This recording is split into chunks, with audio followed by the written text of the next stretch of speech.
ശബരിമല സ്വർണ്ണക്കൊള്ളക്കേസിൽ ദേവസ്വം ബോർഡിലെ കൂടുതൽ ഉദ്യോഗസ്ഥരെ അന്വേഷണ സംഘം ഉടൻ ചോദ്യം ചെയ്യും. ദേവസ്വം ബോർഡ് മുൻ സെക്രട്ടറി ജയശ്രീ, തിരുവാഭരണ കമ്മീഷണർമാരായിരുന്ന ബൈജു, രാധാകൃഷ്ണൻ തുടങ്ങിയവരെ വൈകാതെ ചോദ്യം ചെയ്യും. ഇവരുടെ പങ്ക് തെളിയിക്കുന്ന വിവരങ്ങൾ ലഭിച്ചാൽ ഉടൻ അറസ്റ്റിലേക്ക് കടക്കും. സുധീഷിനെ വിശദമായ ചോദ്യം ചെയ്താൽ കൂടുതൽ വിവരങ്ങൾ ലഭ്യമാകുമെന്ന പ്രതീക്ഷയിലാണ് അന്വേഷണ സംഘം. ദേവസ്വം ബോർഡ് മുൻ പ്രസിഡന്റ് എ പത്മകുമാർ അടക്കമുള്ളവരെയും ചോദ്യം ചെയ്യലിനായി വിളിച്ചു വരുത്താനും തീരുമാനിച്ചിട്ടുണ്ട്.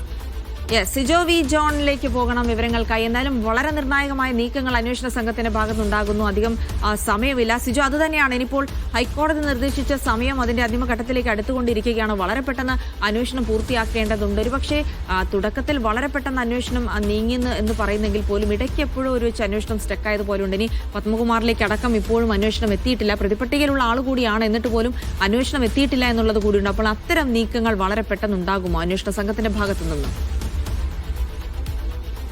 പത്മകുമാറിനെ ഉൾപ്പെടെ ചോദ്യം ചെയ്യുന്നത് വളരെ വേഗത്തിൽ തന്നെ ഉണ്ടാകുന്ന ഒരു സൂചനയാണ് അന്വേഷണ സംഘം നൽകുന്നത്. അതിന് മുന്നോടിയായി പ്രതിപട്ടികയിലുള്ള ദേവസ്വം ബോർഡ് ഉദ്യോഗസ്ഥരെ ചോദ്യം ചെയ്യേണ്ടതുണ്ട്. നിലവിൽ 9 പേരെയാണ് പ്രതിപട്ടികയിലുള്ളത്. അതിൽ 2 പേരെ ആണ് ഇപ്പോൾ അറസ്റ്റ് ചെയ്തിരിക്കുന്നത്. അവരുടെ വിശദമായ ചോദ്യം ചെയ്തതിനു ശേഷം അവരുടെ പങ്ക് വ്യക്തമായ സാഹചര്യത്തിലാണ് മുരാരി ബാബുവിനെയും അതോടൊപ്പം തന്നെ നെല്ല സുധീഷിനെയും അറസ്റ്റ് ചെയ്യപ്പെടുത്തുന്നത്.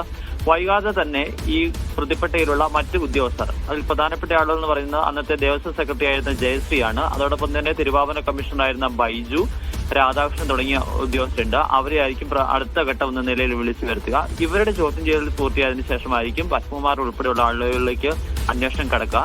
ഇതോടൊപ്പം തന്നെ ഈ മൊഴിയെടുക്കൽ ചോദ്യം ചെയ്യൽ നടപടികൾ തുടരുന്നതിനോടൊപ്പം തന്നെ ഇതുമായി ബന്ധപ്പെട്ട രേഖകളുടെ പരിശോധനയും അന്വേഷണ സംഘം നടത്തുകയാണ്. കഴിഞ്ഞ ദിവസമാണ് തിരുവിതാംകൂർ ദേവസ്വം ബോർഡ് ആസ്ഥാനത്ത് നിന്ന് UB ഗ്രൂപ്പ് സ്വർണം നൽകിയതിന്റെ നിർണായക രേഖകൾ പിടിച്ചെടുത്തത്. ഇത് ആദ്യഘട്ടത്തിൽ നൽകാൻ വേണ്ടി ദേവസ്വം ബോർഡ് ഉദ്യോഗസ്ഥർ തയ്യാറായിരുന്നില്ല. പിന്നീട് നിയമപരമായി മുന്നോട്ട് പോകുന്ന ഒരു മുന്നറിയിപ്പ് അന്വേഷണ സംഘം നൽകിയതിന് പിന്നാലെയാണ് അത് നൽകാൻ വേണ്ടി തയ്യാറാകുകയും ചെയ്യുന്നത്. അത്തരം പരിശോധനയിൽ നടക്കുകയും ചെയ്യുന്നുണ്ട്.